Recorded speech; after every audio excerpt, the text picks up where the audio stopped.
Hello, hello. Something's gone wrong. Everything is green. Hello, hello. David Snowpeck here from Snowpeck Games. Welcome to the stream. Happy Friday. I am so tired. I am just exhausted today. I will hopefully not be totally out of my mind with sleepiness. But yeah, we'll see. Hey, Ricardo. Hey, Jacobson42. Welcome, everyone. How has your week been? How are your projects going? It's been actually, how has your 3 weeks been? Since it's been 3 weeks since the last stream. Sorry for having such a long break there.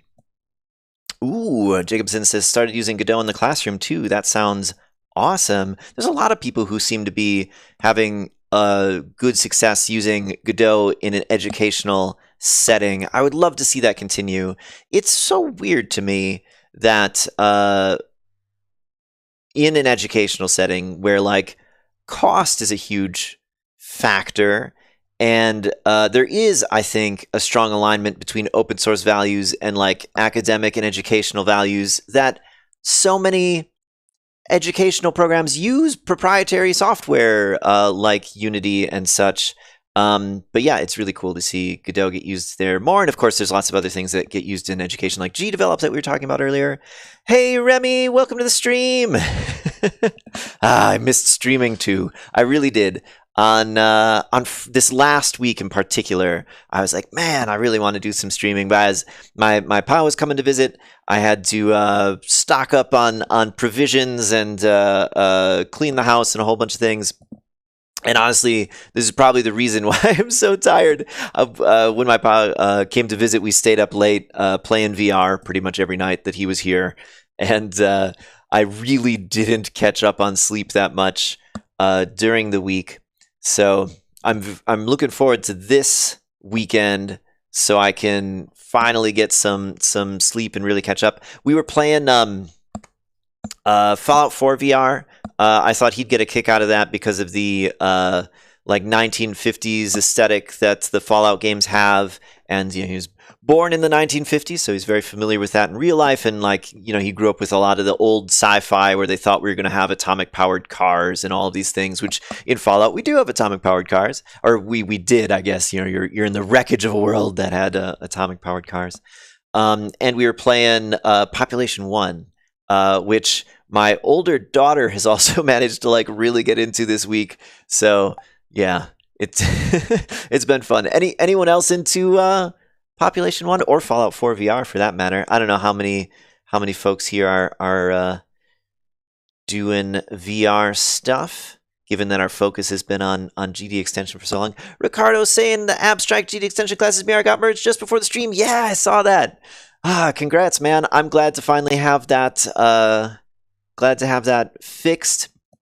There are so many open GDExtension PRs right now. It's actually got me a little bit worried.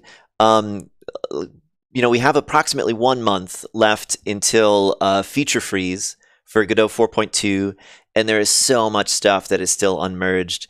So yeah, I'm glad that one got merged. I'm actually going to make over the next week a list. I'm going to put together a big list of things that we really need to get merged for 4.2, or not need to get merged, but I mean, I would like them to be merged for 4.2 so we can have, you know, this big exciting Godot 4.2 release with lots of GDExtension features and improvements and stuff, and then start pinging lots and lots of people to get reviews and pester the production team. Hey, thanks for bringing me, Anonymous Bringer. I do not have any of the Twitch dashboard stuff up. I'm sorry, so I don't know who just subscribed, but thank you very much. Yeah. Remy says, so when your car crashes, not only do you die in the impact, but the whole neighborhood also does from the radiation. Love it. TechnoPC saying, it's a me, who subscribed. Thank you very much. What was I talking about? I think I was still talking about Fallout VR. Oh, I was talking about the roadmap for GDExtension.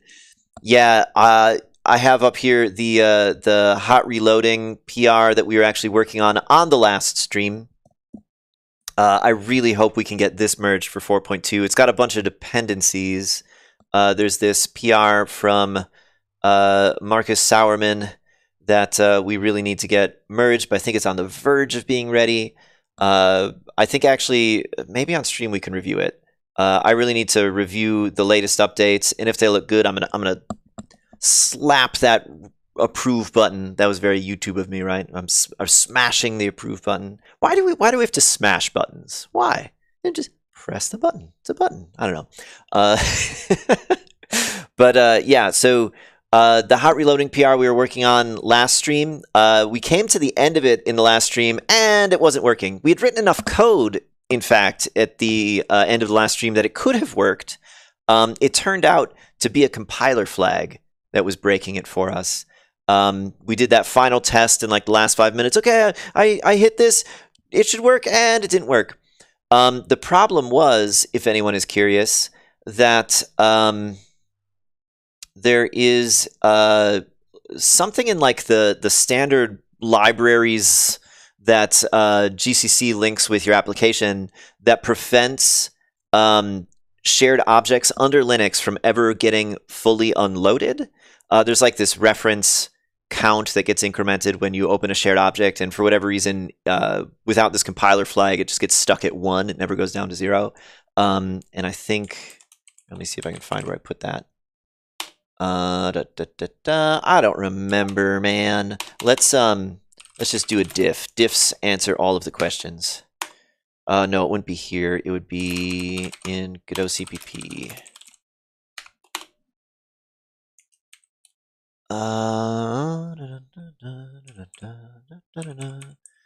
Here it is. I don't know if this is visible on the bottom of the screen because I got that bar at the bottom, but this -f no GNU unique is required for a shared object to fully unload when you is it DL close? I forget the name of the API call. JP Martin, welcome to the stream. JP Martin loves VR. Did I say BR? What's BR? I can't think of a funny thing other than like beer reality or something. I don't know. That's not a good one. Loves VR when it works. Yeah, I'm a huge fan of VR, which I think people who've come here before should know. I got my 2 headsets on my desk over there. I actually technically own 4 VR headsets, which is kind of crazy. I have the other 2 loaned out to folks at the moment, and next month the Quest 3 is going to come out, and then I'm going to have 5 VR headsets. What kind of crazy person has 5 VR headsets? What's wrong with me, guys? Start a new project in Godot. In your opinion, should I wait for the new update? By new update, do you mean Godot 4.2? I wouldn't wait. It's 2 months away. You know, you can start on your project, and in 2 months you'll have Godot 4.2.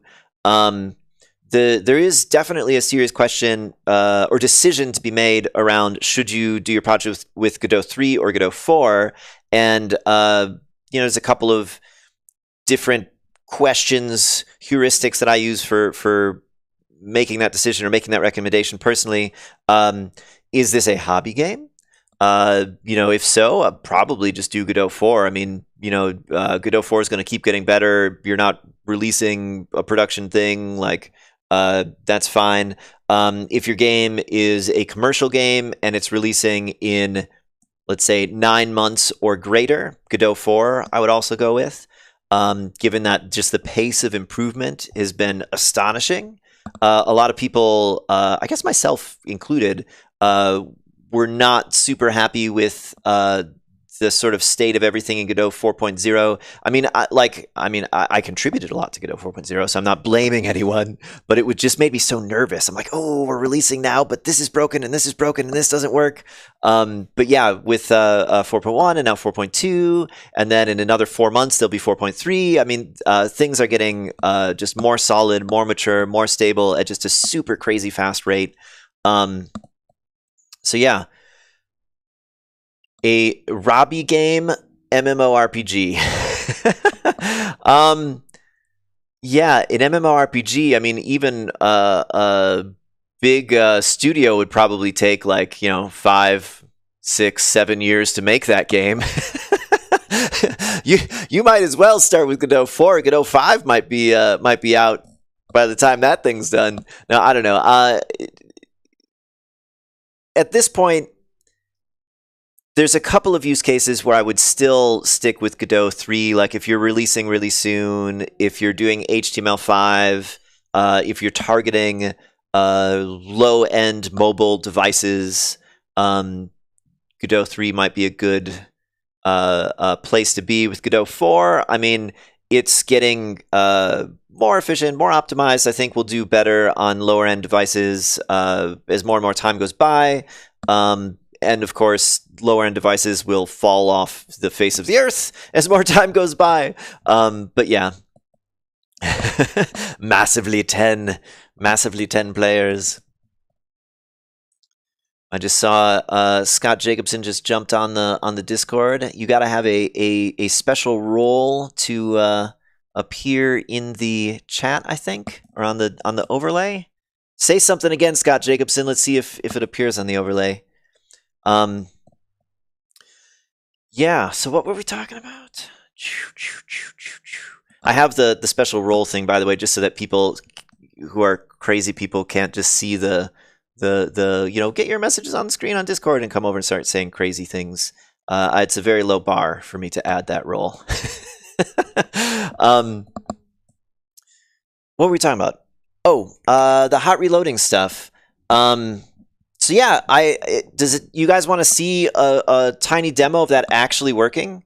There's still a bunch of things to do to get it finished, at least finished enough for it to be potentially merged. Is it going to come up? Is the overlay working? I'm green, yay! There it goes. But it's just cool. It's just cool to see it working. Let's just do a tiny demo of the hot reload. How do I start this demo? I got to go to the game. I got to run Godot. All right, so we're going to start up the Godot editor. I have like one tiny custom node loaded into the scene, and it will print in the output this message, which is Dzień dobry państwo. I have no idea why I chose that message. I just change it every time I do a test, so it's slowly gotten more elaborate. I think it started out as hi, then bye, then I don't know, it just sort of evolved, and now it's in Polish. But so let's go look at the code here. I think it's in the summator. Was that Ricardo who was on me for saying summator? All right, so we can change the message here. Replace these three words with "it's a stream." And then I can compile. I guess let's make a new terminal for that so we don't have to fight with the thing it's printing out.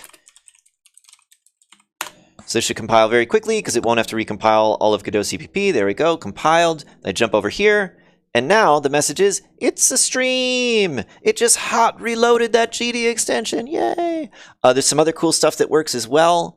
I think one of the main things that people complain about with not having hot reload for GDExtension is being able to make properties, have them appear in the editor, and like edit them right away. So that's also working. You can see this test node has a property called value, which is presently set to 23, which is not the default. The default is 11. So let's set this to some other value. Let's set it to 77. And we are going to go here and we're going to get rid of that property. That property will no longer exist after the hot reload. We have rebuilt. It's done. We hop over here. There is no longer a property. It's gone. It's just gone. I didn't have to restart anything. It's just not there anymore. And because it's not there, obviously Godot is no place to store the value of 77, but there is a special place within the GDExtension resource that saves it for us just in case it does come back. So, or does that only work if there's an error? That might only work if there's an error. Well, let's try it. Let's find out. Let's see if the 77 comes back or if it reverts to the original default value of 11. So I've uncommented my commenting out of that, and let's go back here. Oh, it went back. Okay. Yeah, so there is a thing that will hold on to the values and reset them when it hot reloads, but if we've removed a property, it successfully reloads, it discards that data. If we make it go away because there's an error in loading the GDExtension, when the error is fixed, then it will put the value back there. And also, like, it'll save it through a hot reload. So like if we make it do a hot reload for some other reason, not us making the property go away, like here, let's change this text again to, I don't know, Snowpick Games! And we go rebuild. Then we see now here it says Snowpick Games, and the value is still 77, which doesn't seem very magical. It was 77, it still is 77, but in the background, it actually has to save all of the properties on the nodes that's hot reloading, uninitialize everything, reinitialize everything, and then put the values back. So, yeah, it's working. I'm sure there are a million edge cases where this will explode and crash and burn the house down. Probably not burn the house down. That was an exaggeration. But yeah, the fundamentals are there. So I think it is possible that we can get this in Godot 4.2. Yeah. So today I didn't really have a strong idea on what to work on. There's just like a million things that I want to kind of push forward for GDExtension. So I was kind of thinking that. I did consider going back to doing cppscript, which we were working on a whole bunch of streams ago, which is something I'm also excited about. For those who weren't here, GDExtension is technology for Godot that basically allows you to write Godot modules that are dynamically loadable. Internally, Godot is made up of like, I don't know, 24 modules. And to add a new module to Godot, you have to recompile Godot. GDExtension essentially allows you to write modules that are outside of the Godot source code. You don't have to recompile Godot. You can just dynamically load them in, which is super cool. It replaces GDNative from Godot 3. However, it's architecturally very different than GDNative. GDExtension, like I said, is for making Godot module-like things, whereas GDNative was for making scripts. GDNative was essentially native scripting. So like being able to write your GD scripts in C++ or Rust or something like that. And cppscript was kind of this idea of let's bring back scripting in C++, so something closer to GDNative, but we can actually implement it as a GDExtension. And we were working on that for a little bit, which was super fun. I loved working on that and being able to dig into the scripting APIs of Godot, figuring out how you add a scripting language to Godot, which was super cool. I ended up kind of veering off into the hot reload stuff. But yeah, I don't think I want to dig back into that today, mostly because like I haven't worked on it in a couple of weeks and I don't have all the stuff loaded into my brain. So I was kind of thinking just like going down like some issues, some PRs for GDExtension and just kind of iterating on them. You know, there's one bug. Do I got my notes up here? Nope, these are my stream start notes. Yeah, this bug. There is a issue around not being able to make editor export plugins from GDExtension, which I think is a pretty big deal. Export plugins allow you to modify the way your game is set up on export. It's important for well, a number of things, but like if you're doing, for example, an Android game and you need to customize the way like your Android manifest looks, or not manifest, what do they call that thing? That XML file. That one that you have to go in and put all those little fiddly things when you want to use some special feature of Android. Or the dedicated server export thing was done as an export plugin, although that's built into core. Anyway, it's something that I think people could do a lot of cool things with from GDExtension. I guess this guy, or gal, I'm not sure, this human, is working on an Fmod GDExtension, something to add integration with Fmod. I'm not entirely sure what they need to do with the export plugin, but still, we need an Fmod integration. We need Fmod integration for Godot 4, and yeah, let's try and maybe fix this bug. I was just talking about this PR that I need to give it one last, well, hopefully one last review, if we find things that we want to suggest or whatever. maybe we'll have to go back and forth, but this PR is very important for Godot 4.2 as well. The actual issue that Marcus Sauerman is fixing here is super minor. It's super tiny. In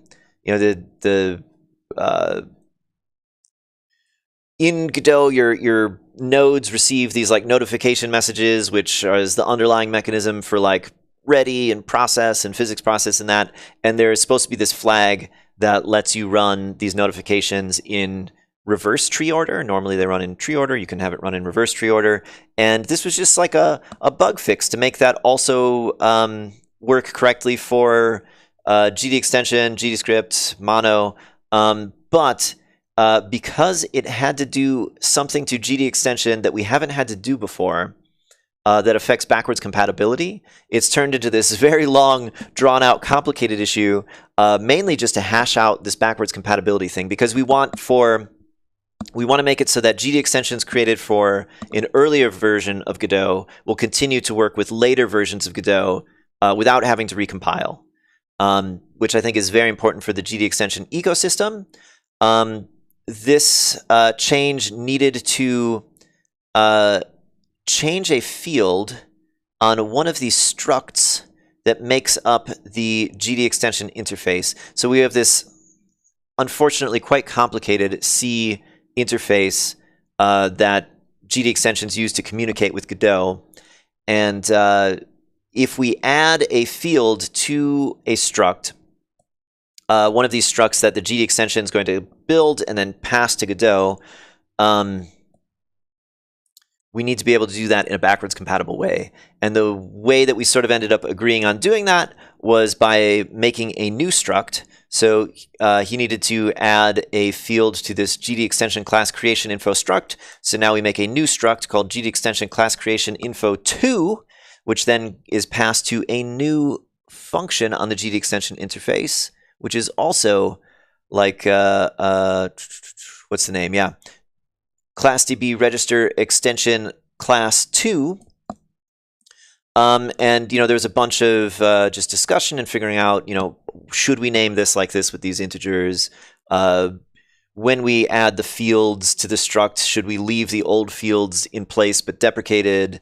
All these different things. And once we figure this out, like from now on into the future, we'll know exactly how to make these sort of changes. There's a whole bunch of other issues, or actually open PRs in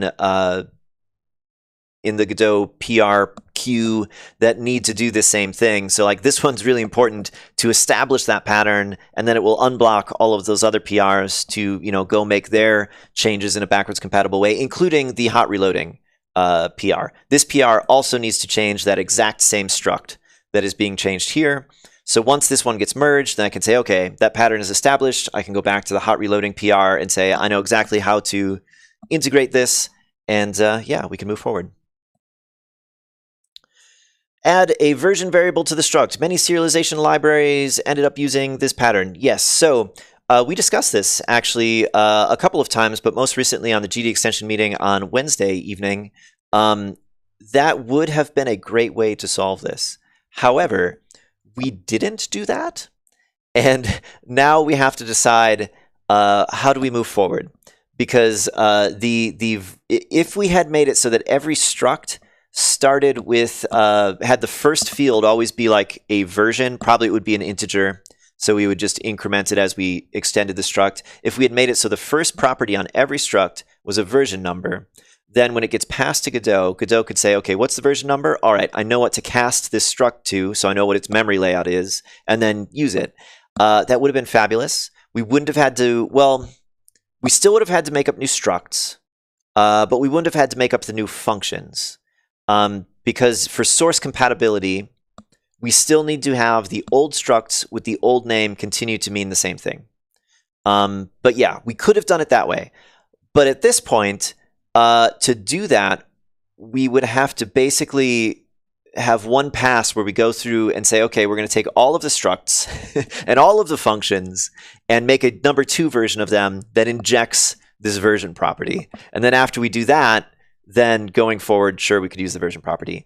But because we didn't start with that, and because that would be a huge change that would probably annoy a lot of people who maintain their own language bindings, because it's not just like I'm focused on Godot CPP, which allows you to make GD extensions in C++, but there's also Godot Rust, Godot Python, there's a Lua, there's a Luau, there's someone working on a Dart language binding. So like that would be a huge change and really annoy all of those implementers. So we went with this approach. It's not perfect, but you know what? Like ensuring backwards compatibility is always going to be ugly. It's always going to create some sort of mess somewhere, and it's kind of like, well, what's the smallest, least annoying mess we can create for ourselves at each step? And this is kind of where we're going. At Julia, Ricardo, who's working on his Julia language binding. So yeah, we went with this approach. We actually talked about at the last meeting, maintaining a document somewhere of all of the ugly compromises we had to make in the GDExtension interface, so that when Godot 5 development starts, we can wipe the slate clean and say, okay, we know all of these things we would rather do in the GDExtension interface. Let's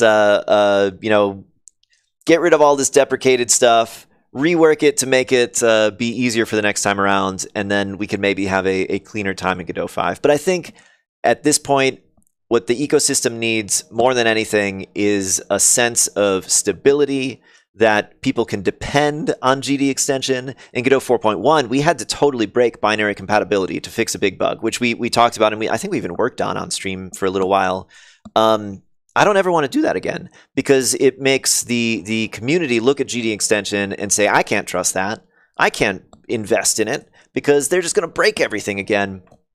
So I think even if it's ugly, even if it's messy, if we can make it stable and allow people to rely on it, that will be what's best for the ecosystem, even if technically, like on the code level, it's like kind of messy. I hope that makes sense. Annoy the current implementers so that future implementers aren't annoyed. I mean, I think this would still be annoying for future implementers, to be completely honest. Like, if we had to duplicate every single struct and every single function in order to add a version field, like, the GDExtension interface is not small. I think that would annoy everybody for the whole length of the Godot 4 lifecycle. This way, I don't expect us to make that many duplicate structs. I think for Godot 4.2, it looks like we're going to duplicate 2 of them. 4.3, maybe we'll do a couple more. But I think at a certain point, we're just going to be like, all right, we have everything accounted for. We don't need to change any of these anymore. We're just going to be adding maybe new functions and new structs, not having to make these iterated versions. But I mean, time will tell. We'll see. Hey, Ashton, good afternoon in your afternoon land. What's your time zone? I'm rocking the morning still. It's 9:30 a.m. here. I guess, yeah, for anyone in Europe, it's well into the afternoon. But yeah, what are we working on? What are we doing? I got so distracted there. We are going to take a look at this PR, review the latest changes, hopefully approve it, and then we are going to move on to trying to tackle this bug, I think. So long as that seems interesting to you guys. If there's any major complaints or any major requests, let me know. We can always change course and work on something else. I'm good at getting distracted and changing course. Oh, Ashton's in Stockholm. Awesome. We have quite a lot of people who come to the stream from the Central European time zone. It's a good time zone. I like it. It's the time zone Poland is in. Therefore, it equals good. So what was I saying? I was saying we were going to look at this PR. All right, so the last big change on this PR. Oh, and we should test it too. I don't want to approve something that I haven't tested. So let's get this compiling while we start reviewing the actual code. So this is this number 78634.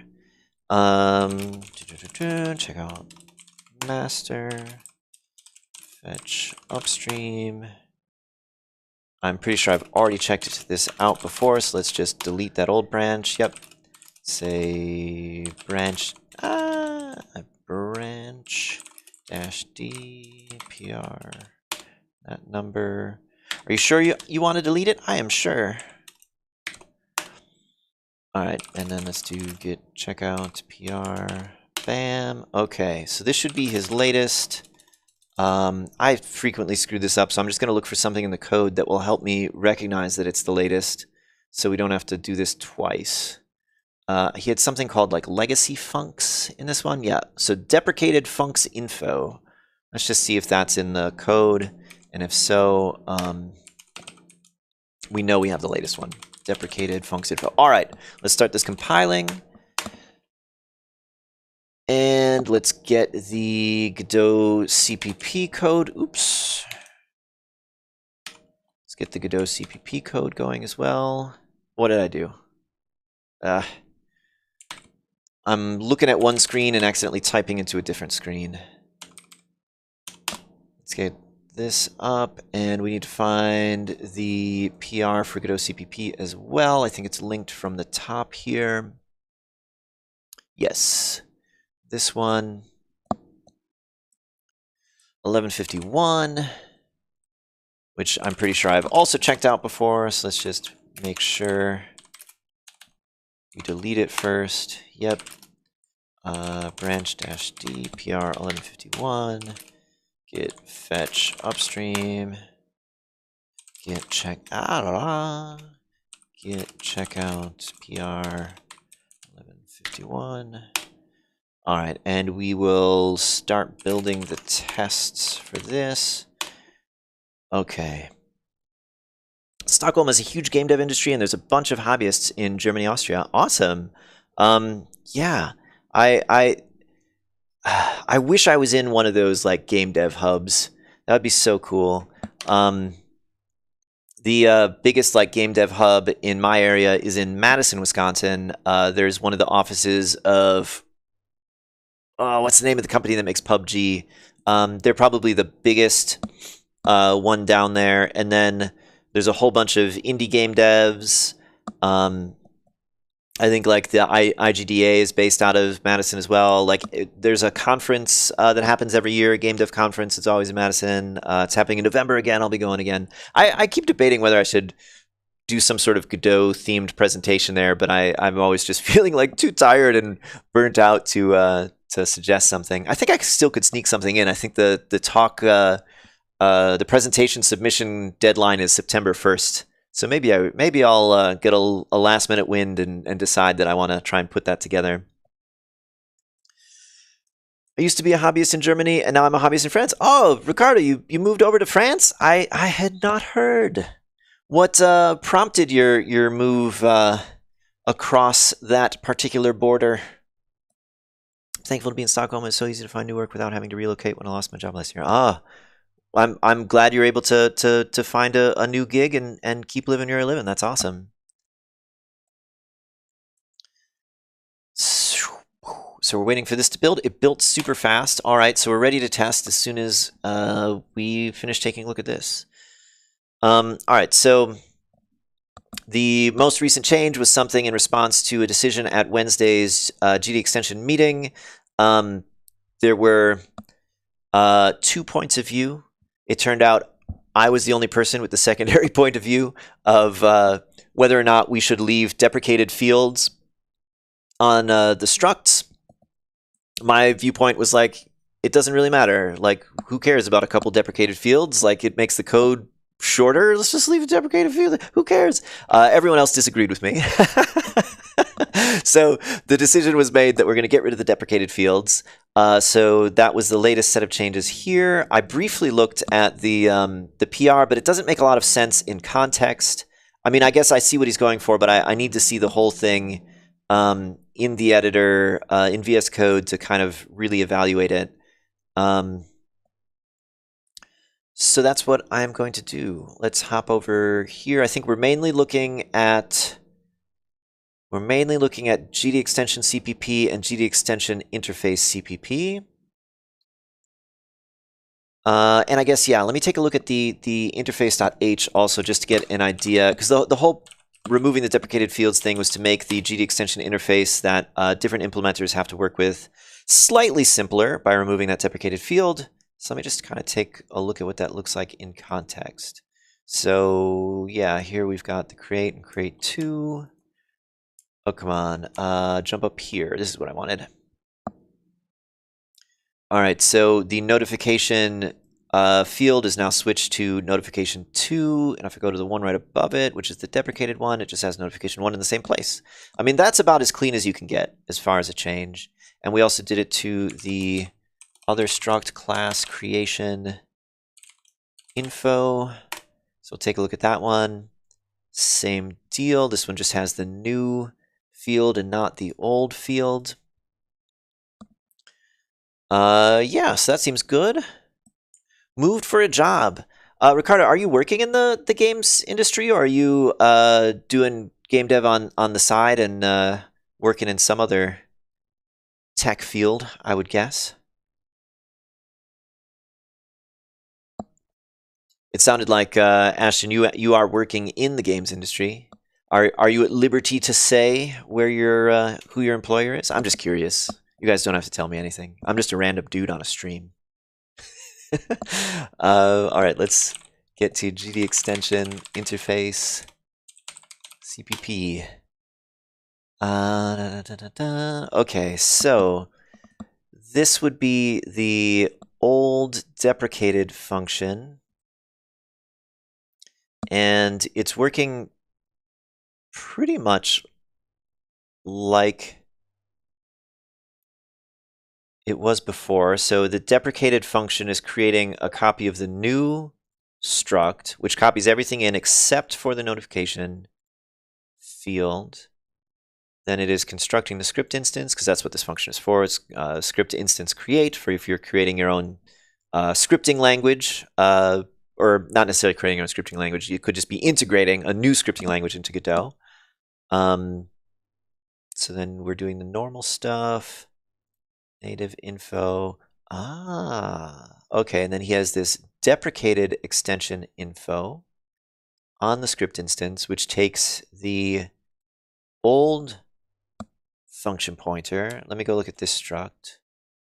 Okay, so this is deprecated extension info to go with script instance info. The naming's a little weird. It would be kind of nice if native info was like paired with native info deprecated or something, deprecated extension info, but that's not that big of a deal.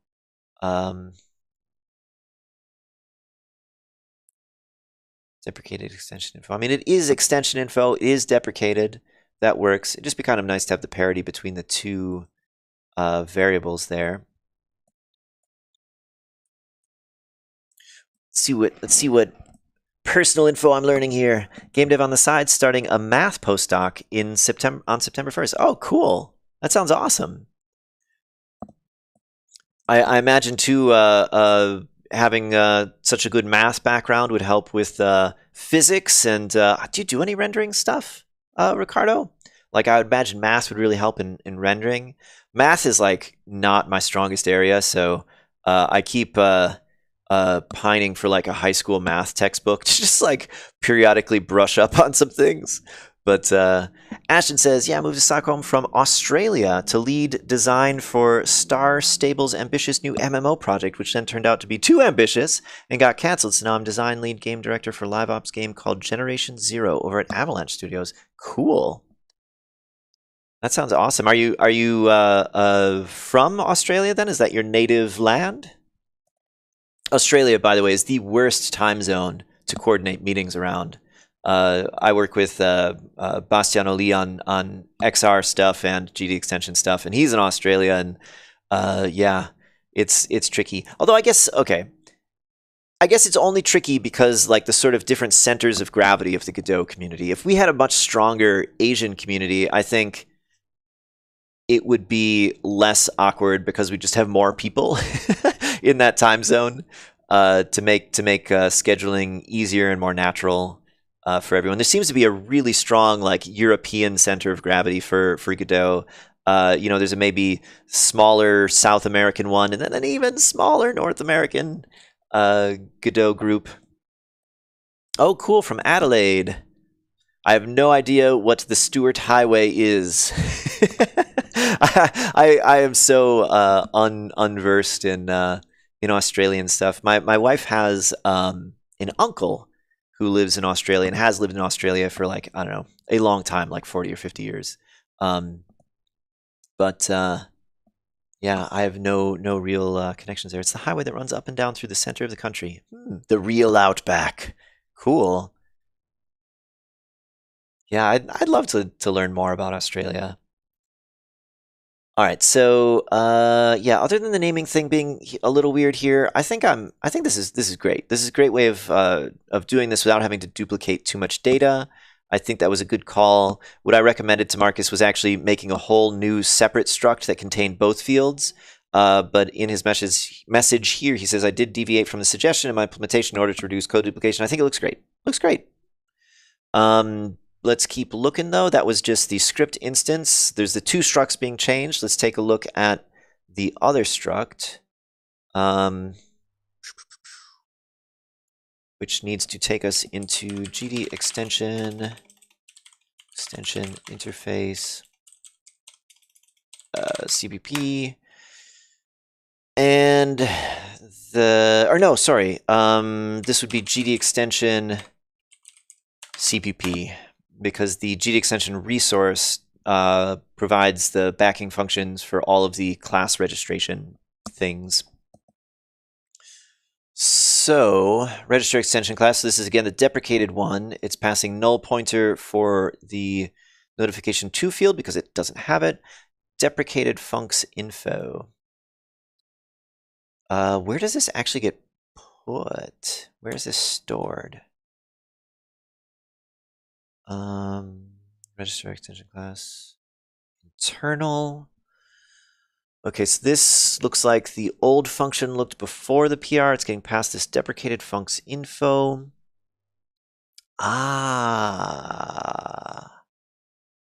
Okay, so we have this other struct, which is from the object class.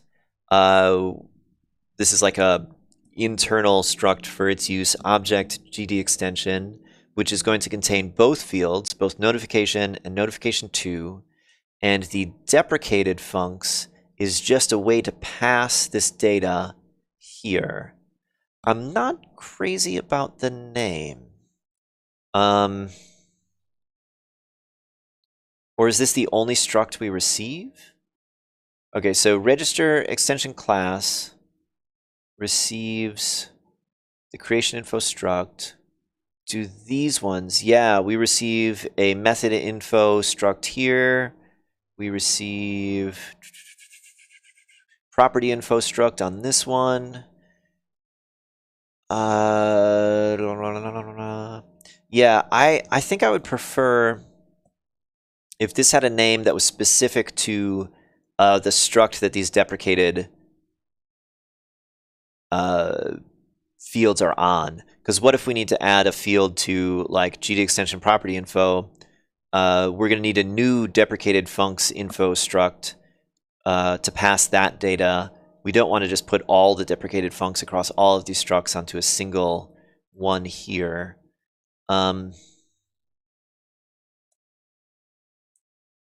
Yeah, this naming one I think is more important than the other naming one. Maybe I'll call out the other one as well, just cause. Although I honestly really don't care about that one that much. Okay. That is definitely something we should put into the PR. Let's start a review.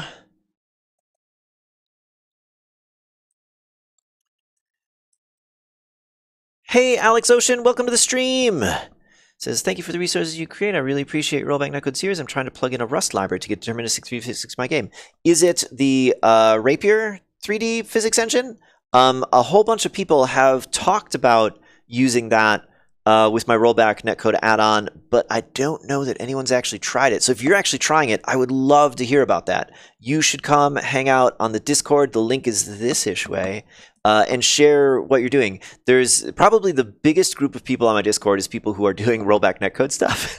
There's also, a contingent of VR people, because I also do lots of VR stuff, and people who are interested in other things. But yeah, I think some folks would probably be interested in that.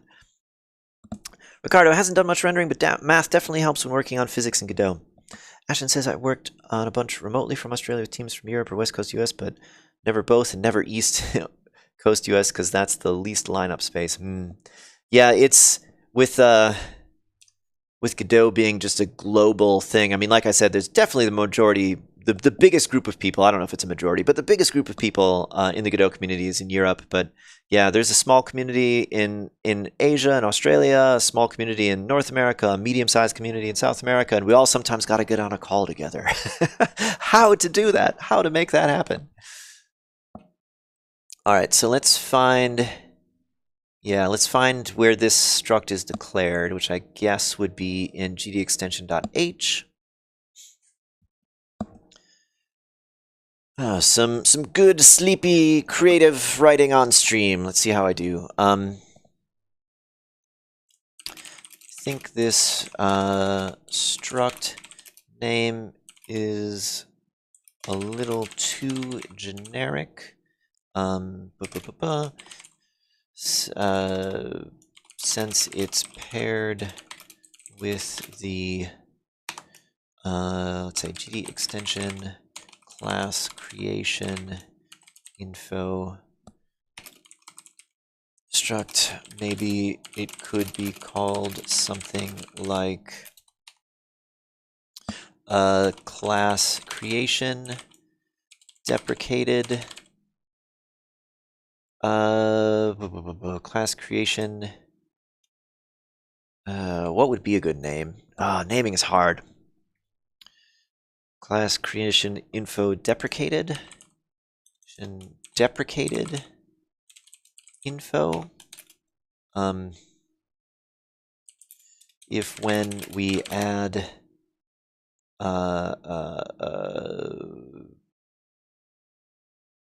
if when we need to do the same thing with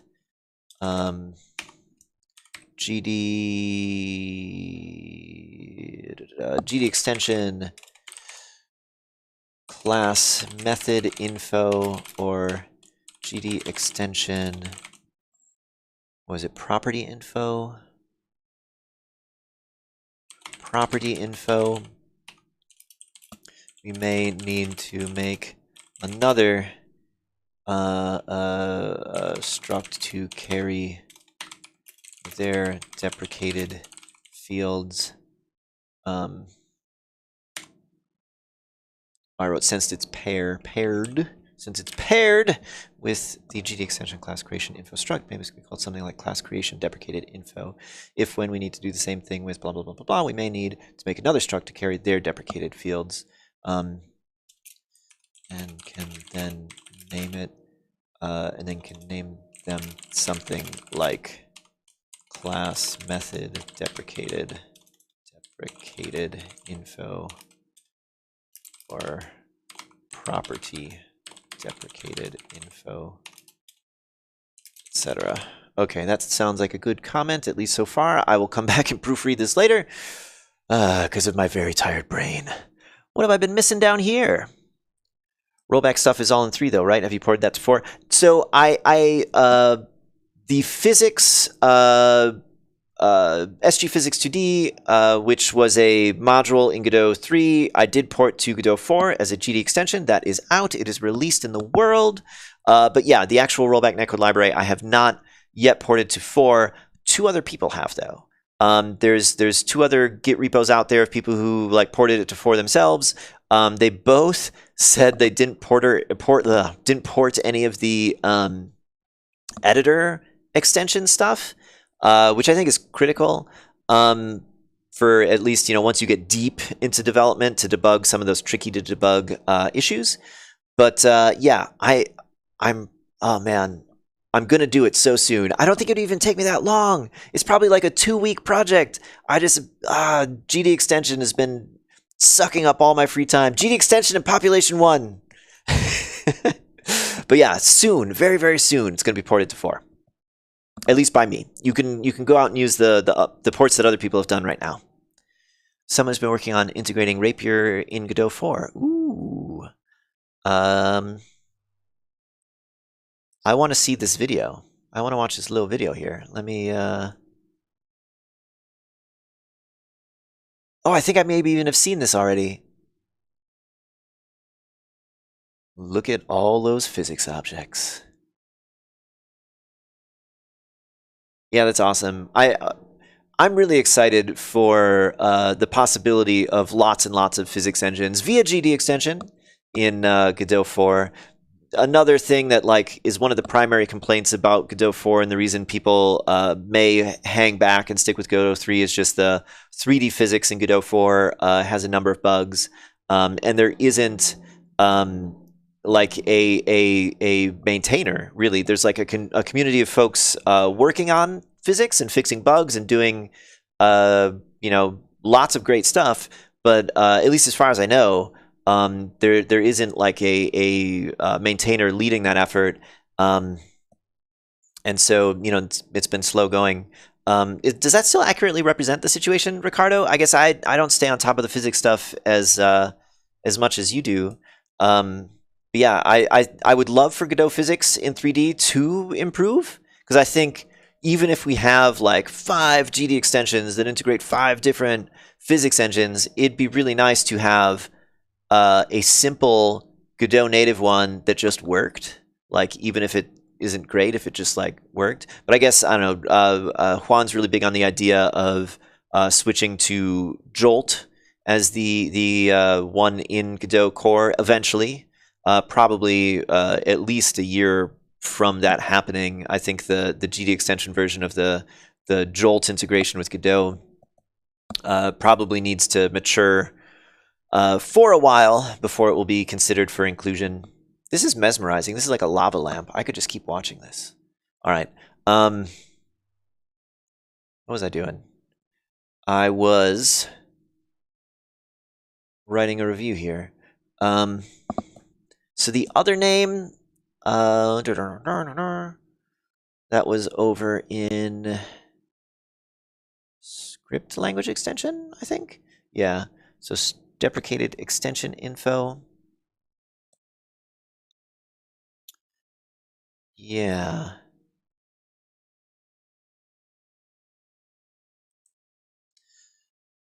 Sounds accurate. That's great. Alex Ocean says, I was considering Rapier, but I'm thinking of using Bevy XPBD along with the Bevy ECS library. Interesting.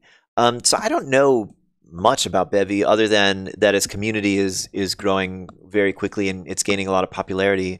So they have their own physics engine. That's interesting.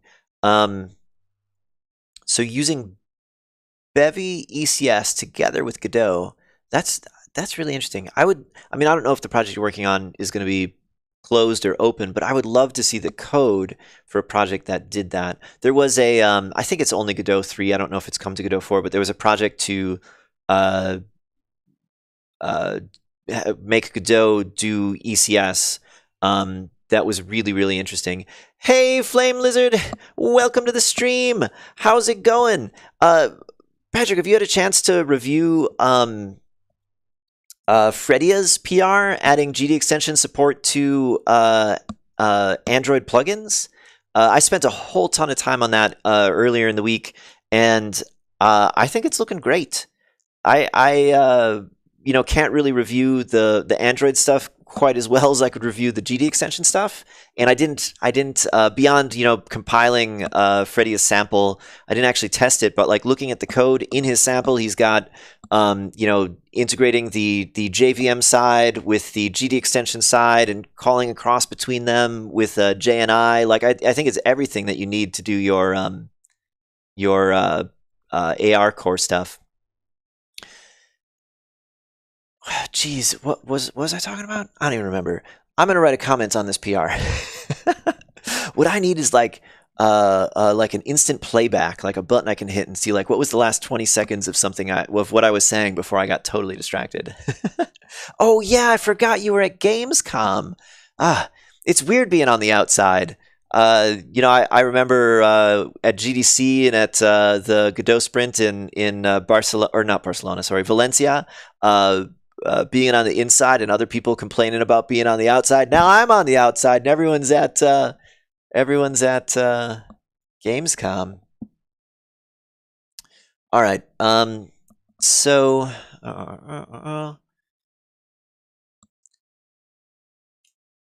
Okay, so this the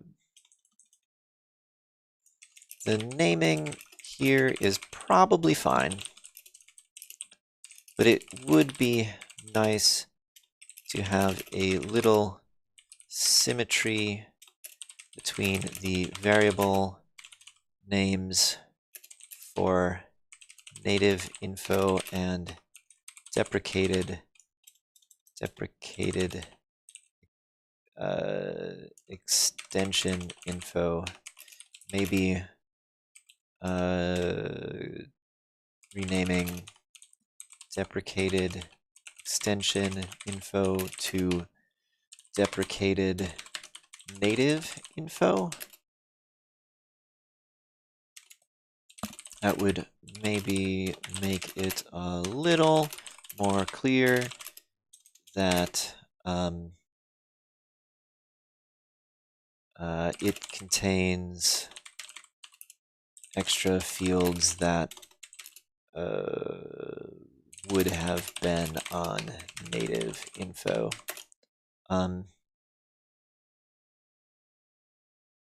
Here's probably fine, but nice to have a little symmetry between variable names for native info and deprecated extension info. Maybe renaming deprecated extension info to deprecated native info. That will make it a little more clear. That contains extra fields and native info. But this isn't super important, but I think it. I don't. What's a good way to say I'm not really that attached to this suggestion that I'm making? You can take the suggestion or leave the suggestion, is what I'm trying to say in this last sentence. But it's probably fine either way. That's all right. But it's probably fine either way, unless someone else comes up with a better suggestion.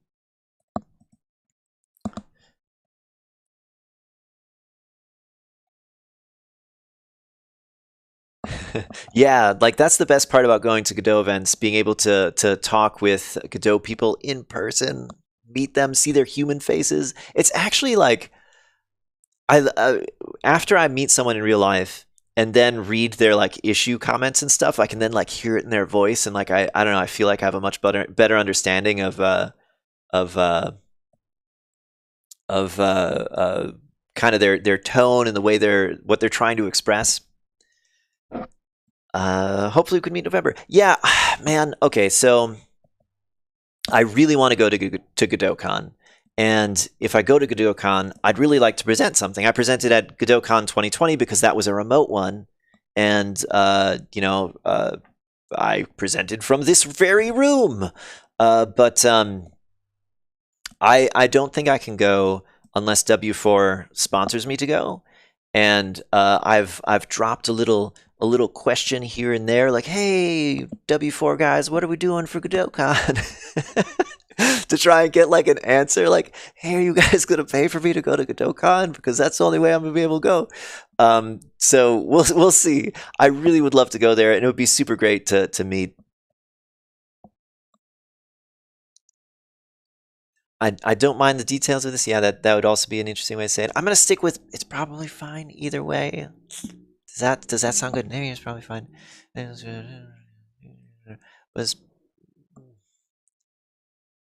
probably fine either. I don't know. I'm just gonna stick with this for now. These are attached to my review. I can proofread it in a second. Otherwise, I don't think I have any other comments on the rest of this PR. He's got to remove this debug code that he has in here, but that's already in the checklist on the issue.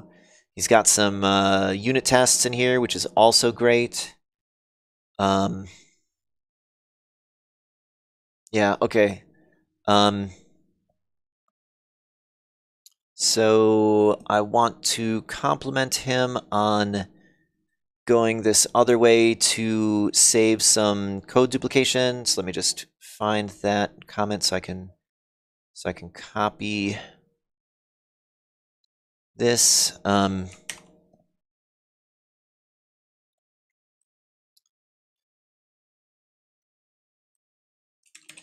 So thanks. This is looking really great. I only have some minor notes about naming. This looks awesome. Looks awesome. That's yeah. That's a great way to yeah. That's a great way to avoid duplicating.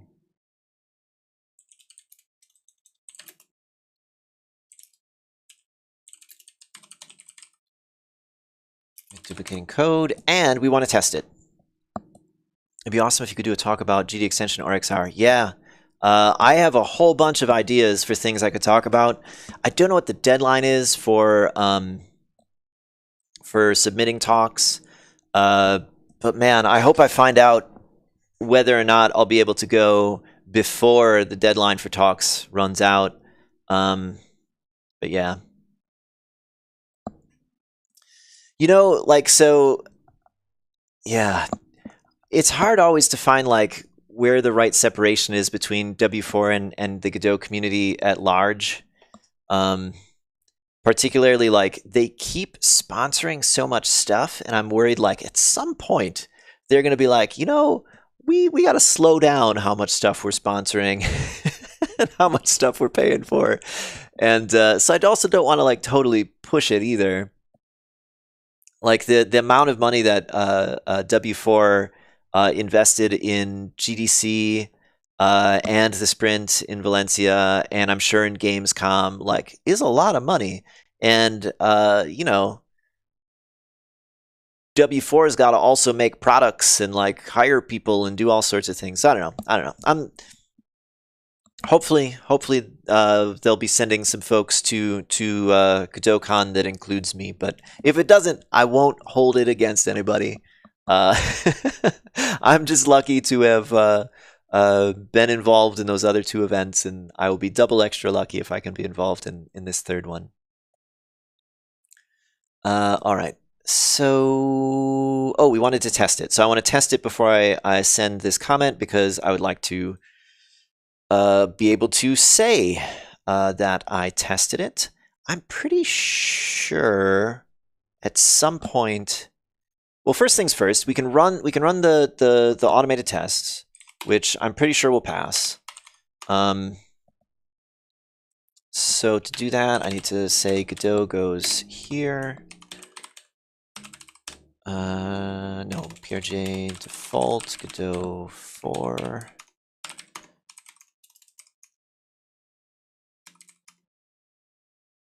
Editor dev x86. All right, so this should run the automated tests, and then we'll need to do a more specific test. All right, automated test pass. That's great. I don't know that the automated tests actually do anything in the Godot CPP automated tests actually do anything with notifications, and I'm pretty sure at some point I did test this. I don't know if I still have the code laying around anywhere, or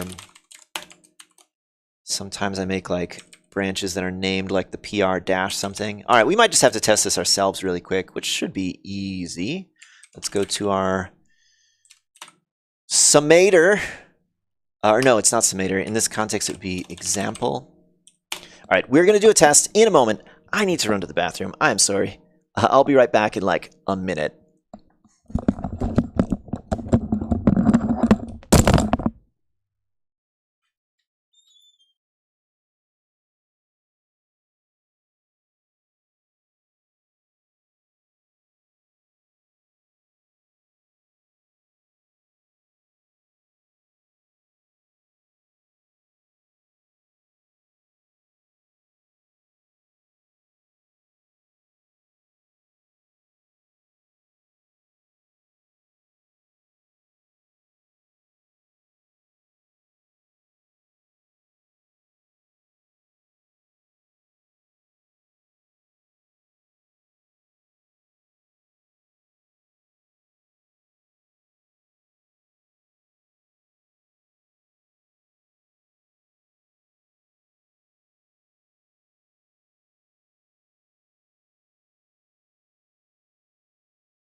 And we're back. Sorry if I blew out anyone's ears. I saw as I was walking out the door my headset falling on the floor.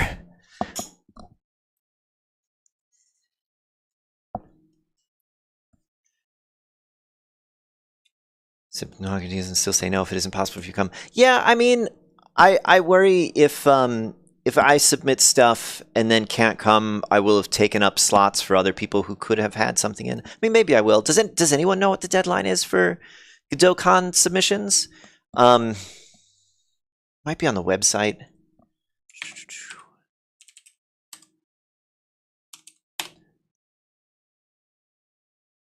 I'm not actually sure who's organizing like this part of like the talks part of GodotCon anyway this year. I know Ilaria did it in some previous years.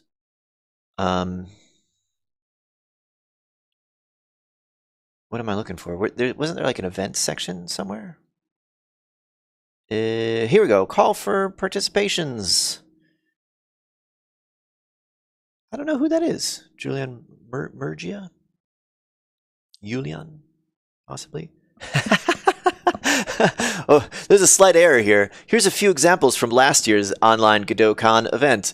WebXR and Godot. That was my presentation from 2020. It's not quite last year.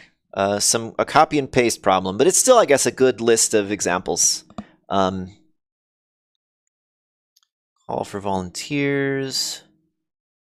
But where is presentation stuff? Track, go to events, track is proposed. Talks event. Is there a deadline though?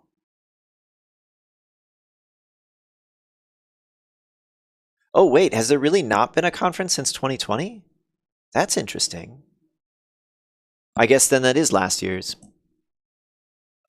We just had a really long year that stretched from 2020 until 2023.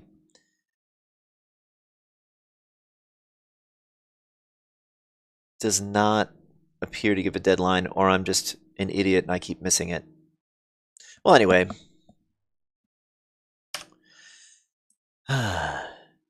Yeah, the run up to Gamescom and getting all that W4 stuff ready for the event was pretty crazy. I was involved in a little bit of that around the multiplayer game that they may or may not have shown at the booth. There were some last minute problems that may or may not have gotten resolved. But yeah, lots of really cool stuff in the works at W4 for sure. All right, so we ran the tests. We're going to do our own little test. Which we will do just by implementing notification on one of these. Any one of them, really, but the node will probably be the best. So we're going to say void notification int p what, and then we'll go over to here and we'll implement that. That is this one, right? That's example as opposed to example min, example all these other things.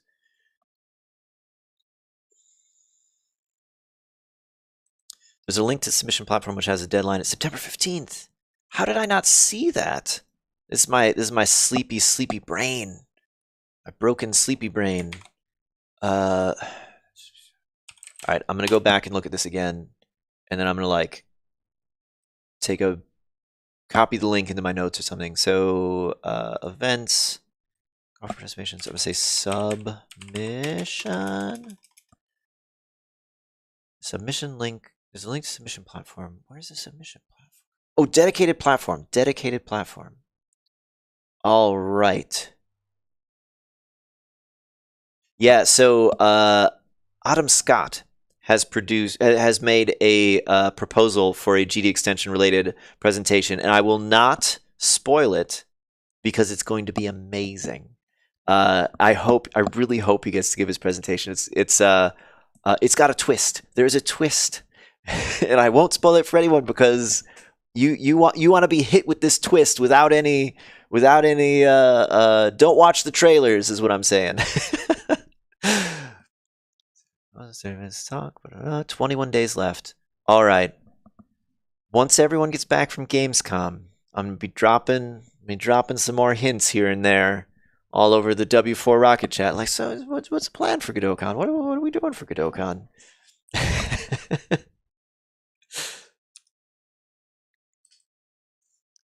I was talking about Adam Scott's going to make a GDExtension presentation.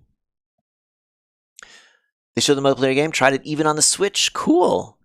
That's awesome. Switch has a number of challenges with regard to multiplayer that, yeah, that's cool that's running.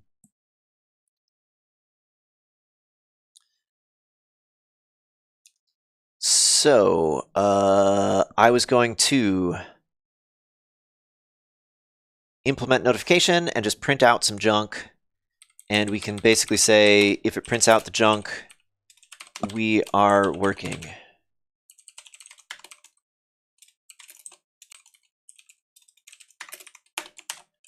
We'll say utility functions, print, notification. That should do it. Let's compile this. Not dev build, not on this one. This has, it's configured to do that. Okay, notification cannot be overloaded with blah, blah, blah, blah, blah. Previously defined here. Oh, it actually was already defined? Where is it? I missed it. Sleepy brain. Notification. Here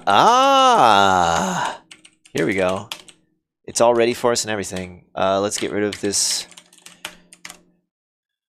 janky one I added. Let's compile again. And we will run the test project in the editor and see what happens. Oop, I did something wrong here. Can't open project. Project its config version is more recent. Oh, right. I don't want to use. I want to use the Godot that we compiled special for this. So that's default Godot 4 bin Godot Linux BSD editor dev.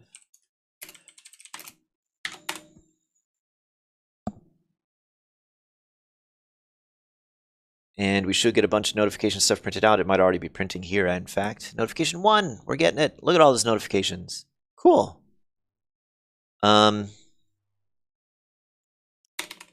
So, yeah, let's go submit our review. I think that was here. Yep. Say I also tested together with the Godot CPP PR, and everything seems to be working fine.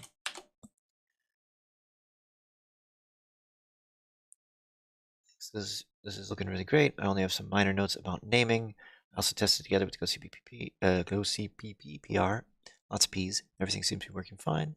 Looks awesome. It's a great way to avoid duplicating code. All right. We have reviewed, I think. All right, let's submit it. Submitting. It's happening. Fortunately, I did not approve because one of those naming issues I really think should be fixed. Otherwise, the next person to make a PR is going to have to fix it anyway, and then we can get conflicts and stuff, especially because there are at least 2 PRs in the wings looking to modify this same struct that this PR is modifying. Let's take a quick look at the Godot CPP one, and I can't believe how much time we spent on just this one review. We'll try to move on to that bug fix we were going to do. This should be easier to review. The tests in the CI should fail. That would actually be a good sign. Or, yeah, that they'd fail because they're going to try to load these methods that don't exist, or functions that don't exist. So attempt to get non-existent interface function, script instance create 2, and then it failed to load it entirely. That's what we want to happen here. We could also test this with an older GDExtension just to make sure it's still binary compatible, like compile the GDExtension for the older interface and test it. Might as well just do it. It'll take a second. So let's do git checkout master, and oh, we got to.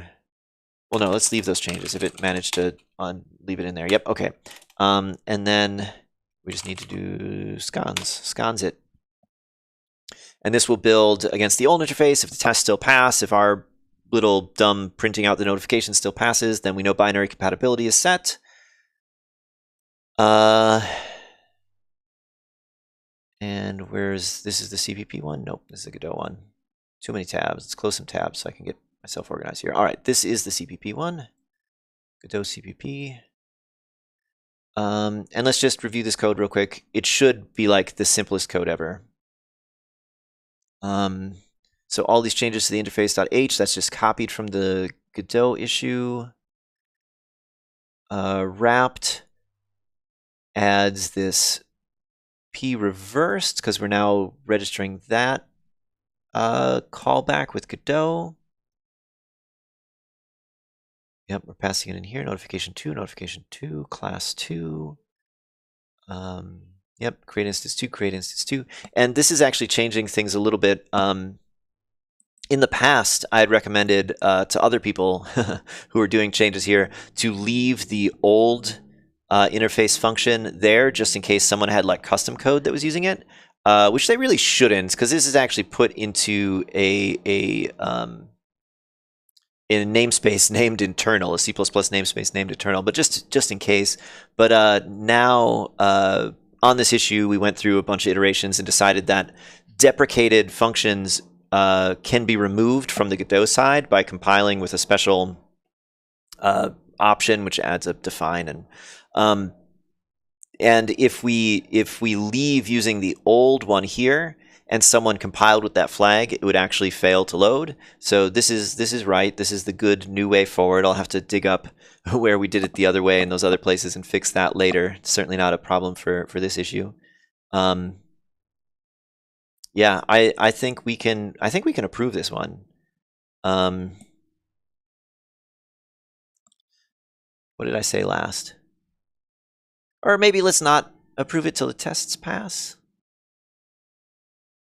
I'll just say looking great. I tested together with the latest Godot PR, and everything seems to be working fine.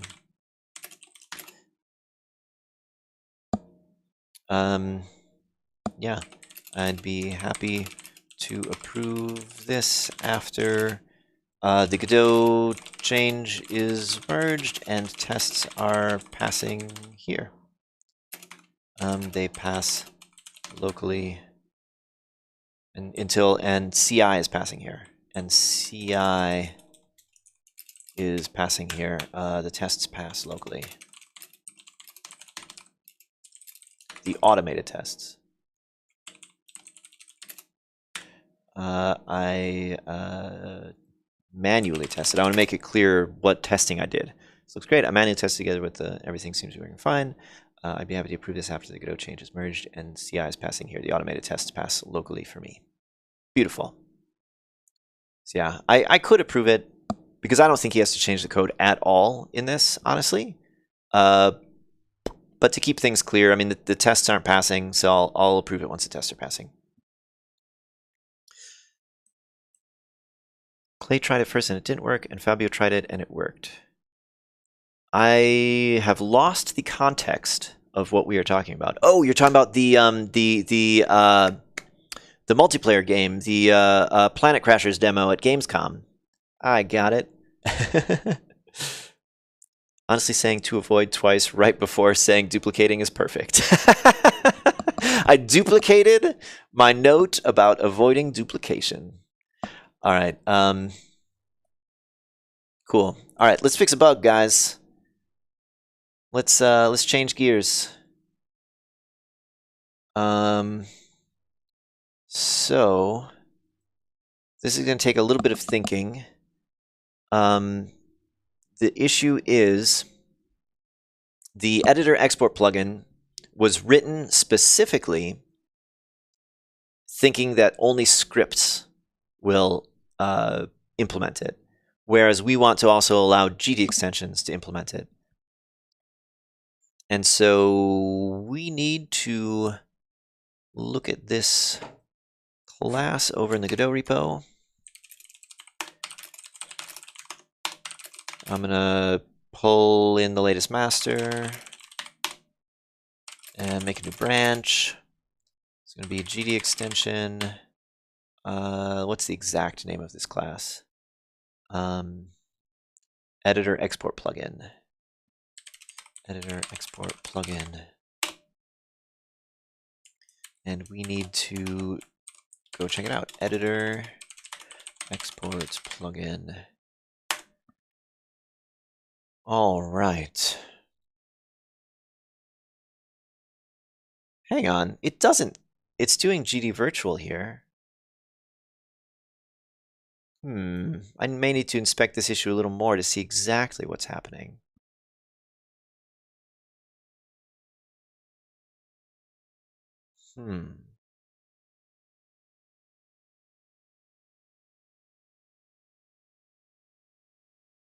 Interesting. Yeah, I saw Pablo was saying basically the same thing, that they felt like they needed the boost to be closer to Game Maker or yeah, where more of the indie games and stuff are.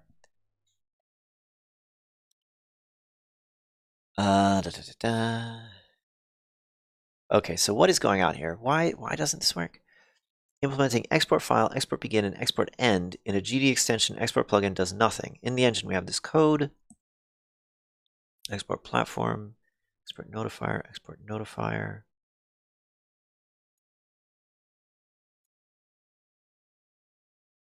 Interesting.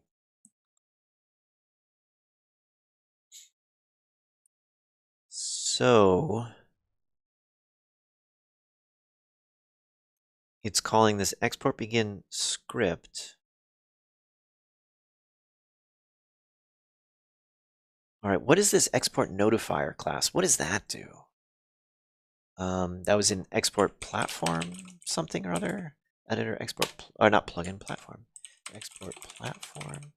Editor export platform. What's this notifier? Okay, here we go. Struct export notifier. I'm a little confused about the way that this code is organized. We have this struct whose constructor seems to do work on other objects. It's a very odd way to use a constructor. Initial export plugin callback. Oh, it must be using object lifetime. What's the abbreviation that C++ people use to refer to this type of programming? Were you using like the object's creation and destruction lifetime to like bracket code? It's something with an R. I'm not good at acronyms. I never can remember what acronyms stand for. It's like RVO or something, or R. Let's add ChatGPT. What's the thing in C++ called where you use object lifetime to ensure setup and cleanup of something?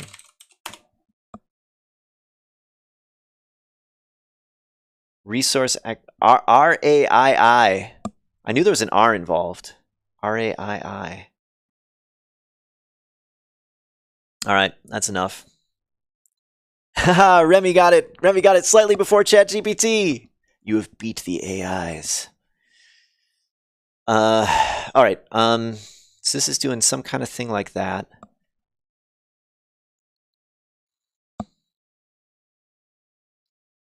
Yeah. Why do we even have these script methods, and where do they come from here? Let's go export hang on. So what if it's still doing GD virtual call?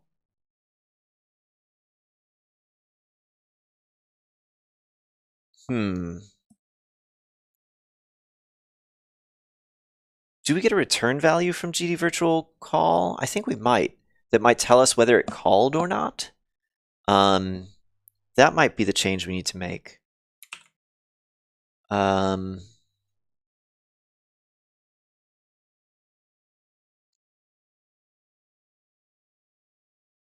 Okay, so this should actually call into GDExtension. But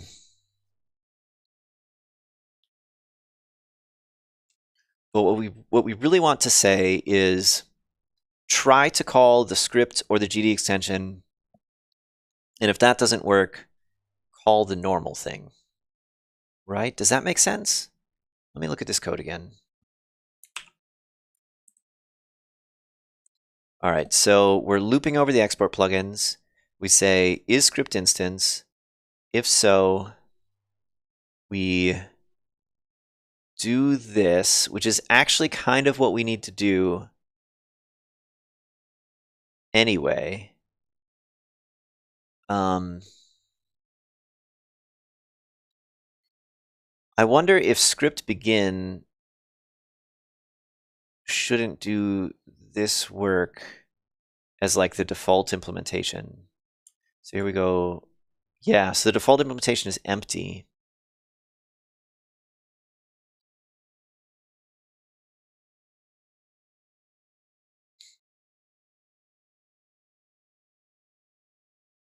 I'm getting the feeling that we should have all of this stuff happen in the default implementation of export begin. And then if a class within the engine overrides this method, then it'll wipe that code out, and then the whatever that is will happen. Am I AI? Patrick just got home.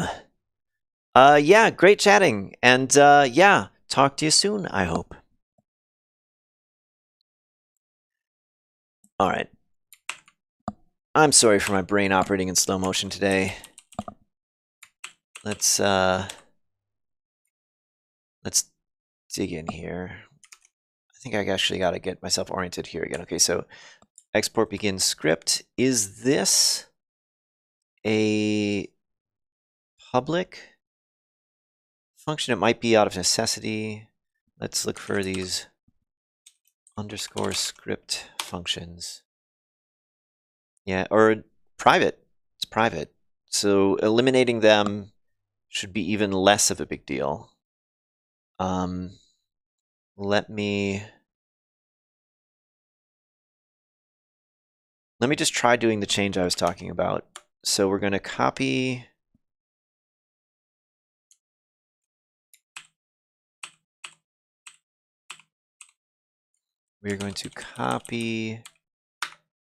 this code, all of it for now, but I think we can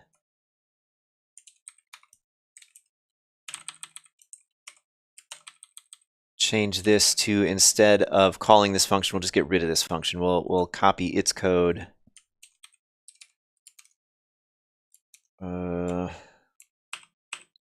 What'd I do? We'll copy its code right over to here. So this GD virtual call.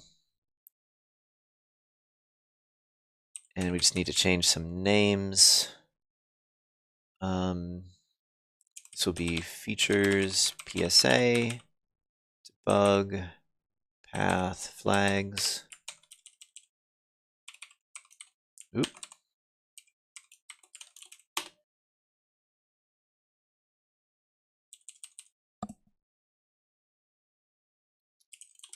And what are all the methods we need to mess with? That's one of them. I think there were 3. So export end and export file. I saw export file. Export end must be defined somewhere a little further away because I didn't see it right here. But yeah, where is it? Export end.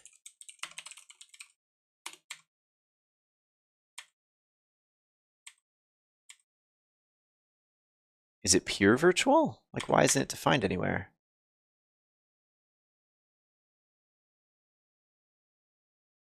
GD virtual bind. Let's look in the header file, I guess. Export end. What did I mistype? Export end. Oh, it's this inline thing over here.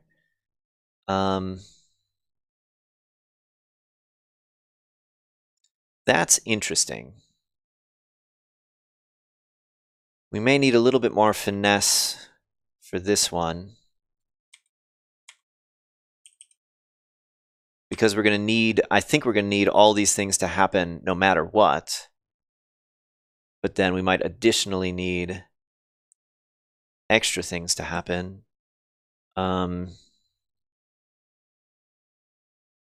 Yeah, this might need to be like export end default or something like that, which will then call always, and then we'll have a new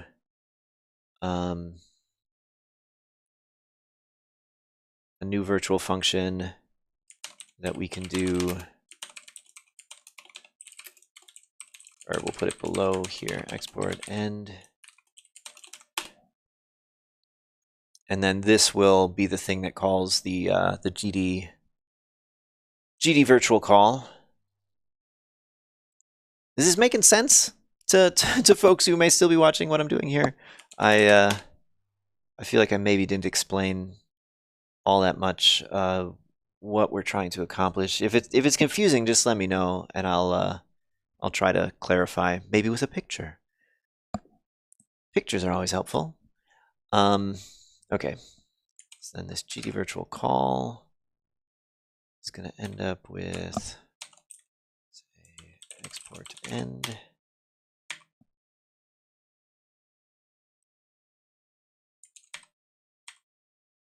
Oh, but let's look for export begin. Yeah, so here's where we're going to put our export plugin, export end.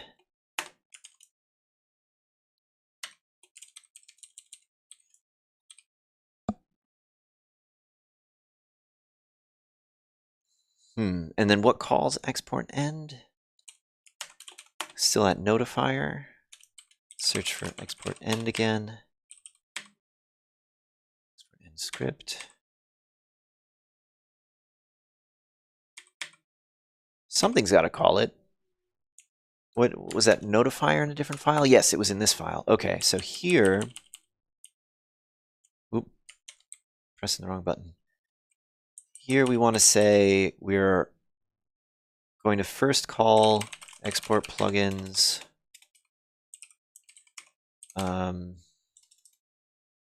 write I export end, and then afterwards we always call export end default. And then up here, rather than doing this switch on script instance, we always do export plugins write I to export begin with features p debug, p path, p flags. I hope you guys can't hear they're like grinding up a tree in the house in front of my house. It's super noisy. I like barely hear myself thinking here. I don't know if it's coming over in the recording though. Yeah, I think that seems about right. And then export file. We need to change this. We haven't written the backend code for this yet. We'll do that in a second, but we know where we're going with it. So this is export plugins, write I export file. We're going to pass in path, type, and features. The interesting thing here is it's already made this features PSA. Let's see. Well, if using this technique that we've started, we'll actually have to do this twice, which kind of sucks. So features PSA.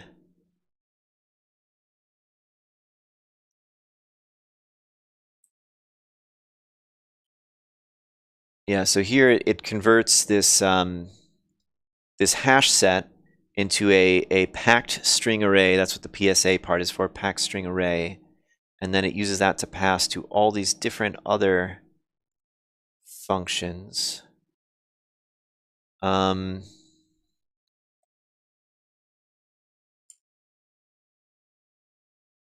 these modify? No, it's const. Here it's const again.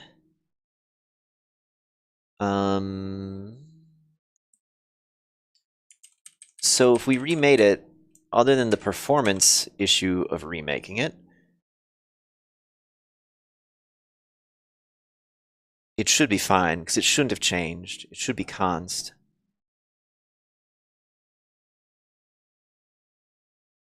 And then this features, the native ones, is still a hash set.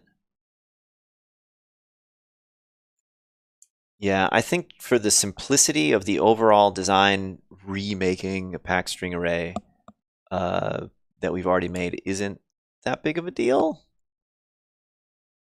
Although I wonder,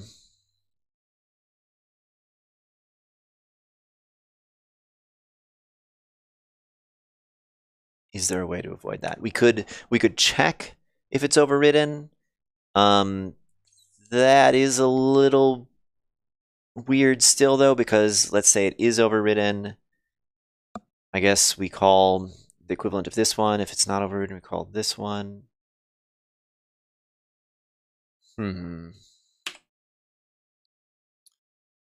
How do we check if it's overridden? There's like a variable for that, but I don't remember how we do it. Let's look at make virtuals. This is the Python script that runs in the build process to generate all these macros. And we need to check, yeah, overridden. Do we have a macro for checking overridden? Do I just have to know to call that? Let's search for overridden.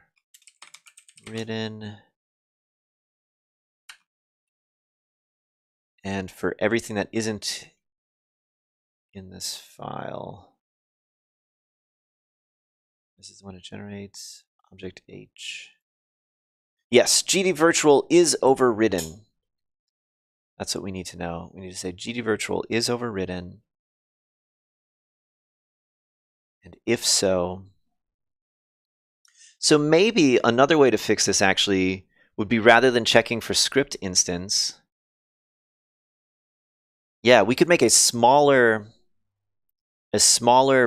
patch, a smaller diff, by instead of doing the thing that the path that I was going down, which was making the default implementation of the virtual method call to the script of GDExtension, if we just changed all those places where it says is script instance to GDVirtual is overridden, I think that answers the question we want to answer. Let me just double check. So this is overridden. We'll check the script instance and if it has the method. All right. And it will check if, yeah, if it's initialized and has that, return true, return false. Yeah, okay. Let's maybe save the work that I did so far as an alternative path in case we have to come back to it. I frequently will work on something for a little bit, be like, oh no, there's a different, smaller way we can do this, and then go to that way, and then down the line be like, oh no, actually doing it the longer way actually solves this other problem for us. So what I'm going to do is make a new branch, say GDExtension, editor, export plugin, alt1. Let's look at our diff. And we will do... I do think it's a little weird that this export end... Well, I guess I'll have to see if the export end happens always. Where's the original code for that? Oh, it does happen always. Okay. Yeah, it's just done in a slightly different way. Okay, so this will be alternate approach. Alternate approach using default virtual method implementations to call script GDExt. I will say not finished for myself for later. All right, let's go back to the original branch.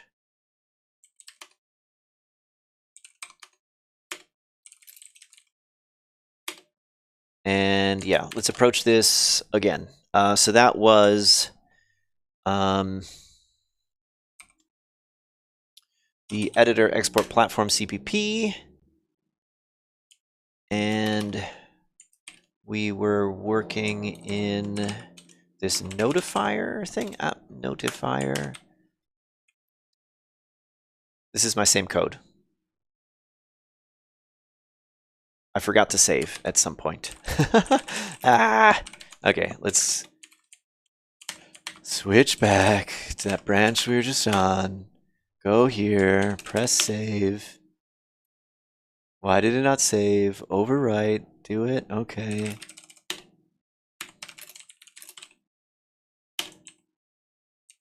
Unsaved. All right, that's good enough. All right, no, what? I just saved it over the wrong thing.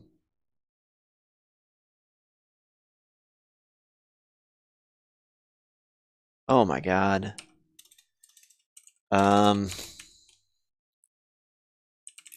Sorry for the watching me use Git badly stream. Brought to you by sleep deprivation.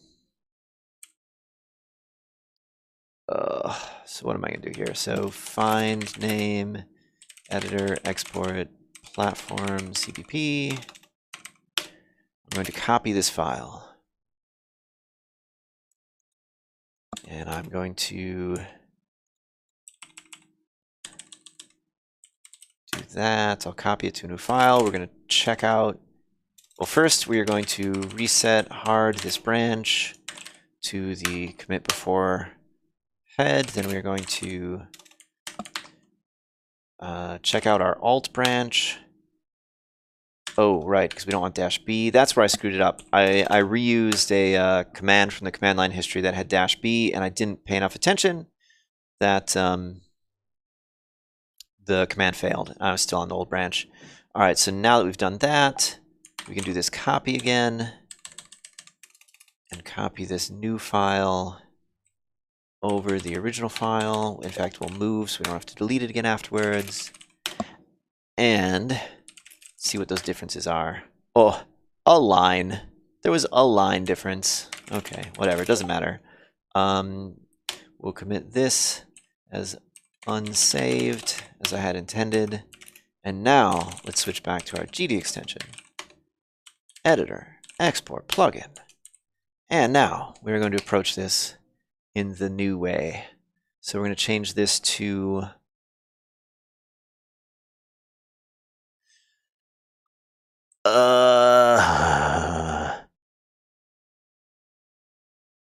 can we do this directly?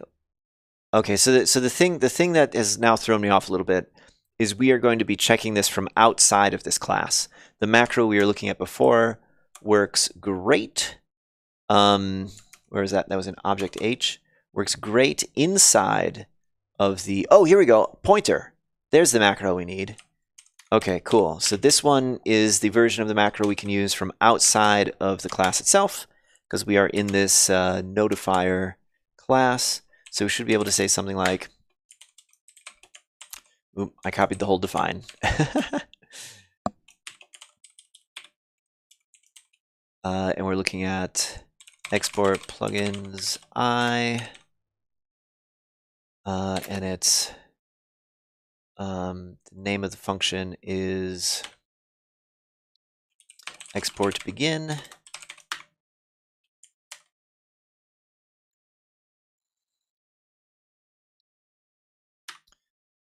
So this kind of sucks, like prying this deep into the class from another class, but it's probably fine, I guess, because this is this weird little RAII thing to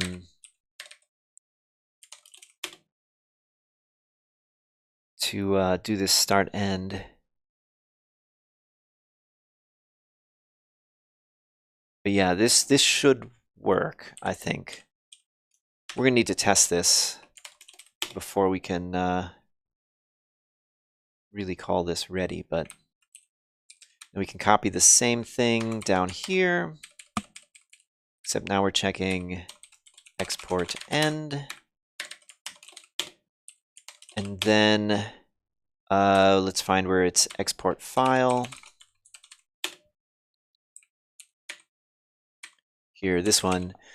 So yeah, we'll change this in the same way. Of course, I did not keep that buffer. Let's do mark A, and then let's jump up to GDExtension or GD virtual. Yeah, GD virtual is overridden pointer, and then we'll jump back down to our A marker. Little Vim magic. This one. And we're looking for export file. Okay. I think that might be what we need. Let's maybe do just like a little search in here to make sure that this isn't happening anywhere else. We're going to search for anything that does get script instance. That will be our red flag. No more get script instance here. What about in editor export plugin? Nope, no get script instance there either. I guess you guys can't see what I'm seeing. The like Vim bar at the bottom of the window is covered up by the Discord link, but it goes red when it doesn't find the thing I'm searching for. So let's try and compile it.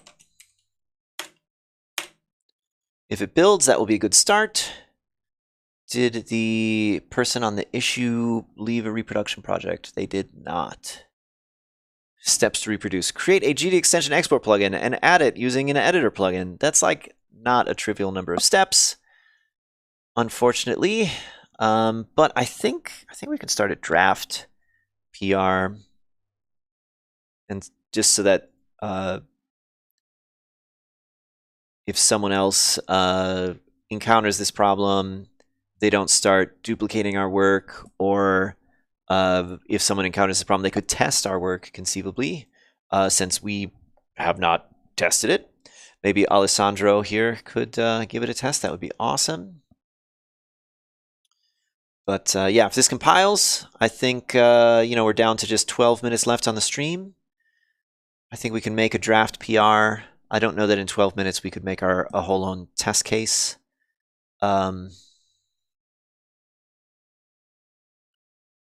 I do kind of like my first approach better than this current approach. But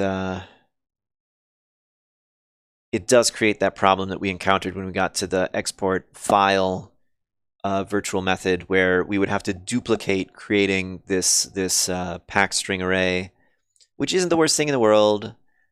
How many feature tags does an export in Godot usually get? Like, I don't know, 10. Not very many. So rebuilding an array with 10 elements, again, probably isn't that big of a deal. Although I guess it's on this export file call, which is going to be called on every single file in the export. So maybe that is a big deal. Building an array with 10 elements on every single file in your export for no reason probably is something we shouldn't do.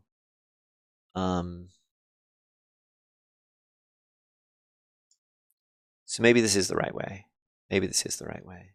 This API could definitely use some cleaning up. I mean, having the C++ in editor classes take a different list than the GDScript or GDExtension classes, but I don't know that we can do anything about that necessarily. I mean, yeah, we could, because the only part of the API that's public is the GDScript and GDExtension part. What happens internally in the engine is internal. Like we can change that. We can break that. So maybe I'll write something about that on the PR.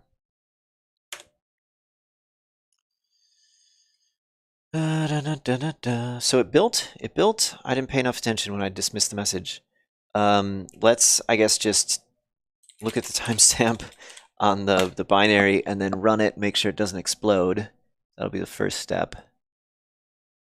Yep, that just built.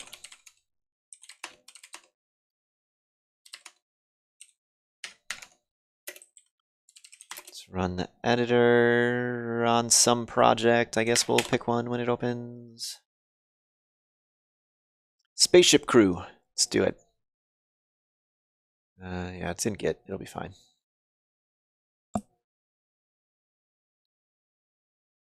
This was a VR prototype I was working on earlier in the year. I think maybe February, March, that time period. Yeah, it didn't explode. So we still really need to test it, but it's past the smoke test. That being nothing lit on fire and generated any suspicious smoke in our first initial test here. So let's say git commit.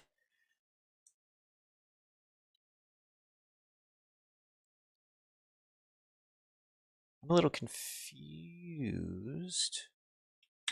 Oh, I forgot the -a. Okay. Too much output. Confusing my tired brain. All right, so the message could be something like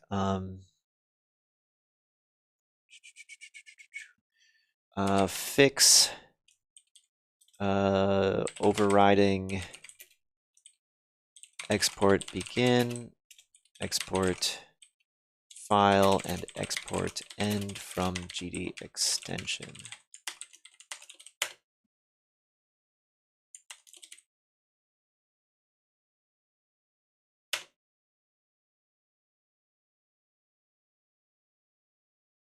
That seems good enough. I mean, it's a little bit contextless because I don't say editor export plugin anywhere in there.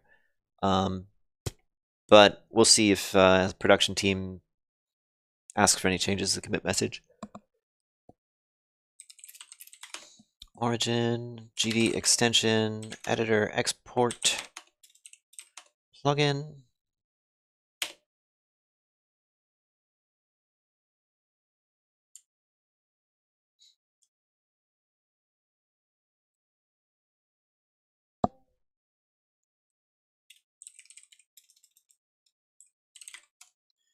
All right, so this fixes.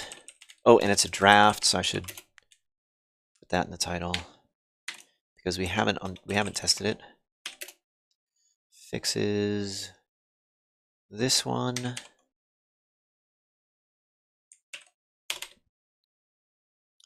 So we'll say in editor export platform. It's explicitly checking for a script before calling export begin, before calling, we'll say these virtual methods, before calling these virtual methods on editor export plugin, which prevents them from working correctly when implemented from GDExtension rather than script. This PR changes the code to instead check using GD. What was the name of that macro? Where's the code we were just working on? GD virtual is overridden pointer.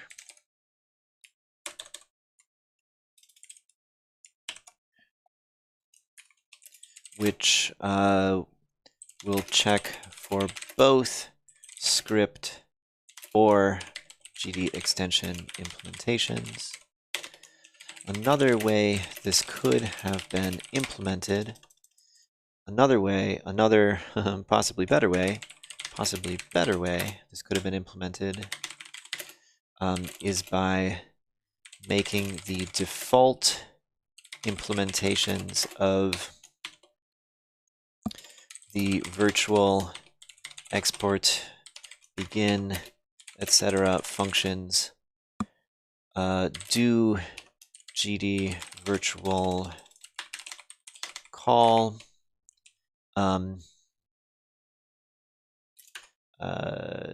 calling into script or GDExtension, allowing the C++ editor export plugins to override those with custom implementations. It's done this way in a number of other classes. However, when I tried to implement it, there were issues with the fact that the in-engine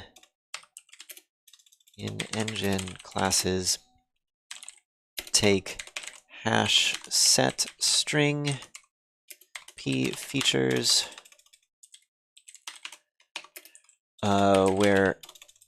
whereas the script GDExtension versions take packed string array, and doing it, and this would have meant recreating the packed string array a lot more times than the current structure. If we changed the in-engine API, the in-engine C++ API to take packed string array instead, this would not be a problem.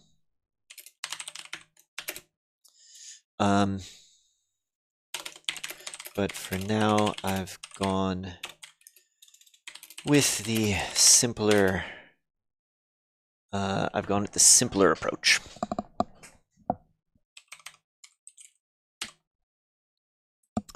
All right, so reviewers, I guess GDExtension. I don't know if there's a team that's concerned with exports. Probably not. Maybe the core team. No, is there an editor team? Editor. I don't really know what underscore editor means. All right, let's assign some labels. Topic, GDExtension.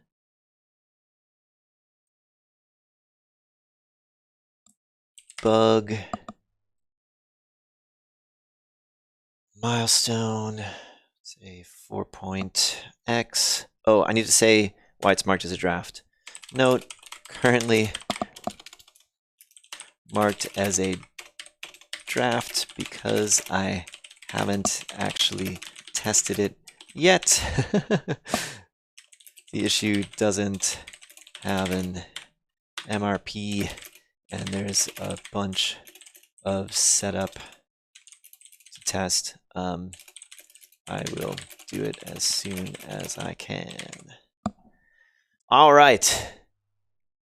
That looks like a well-made PR.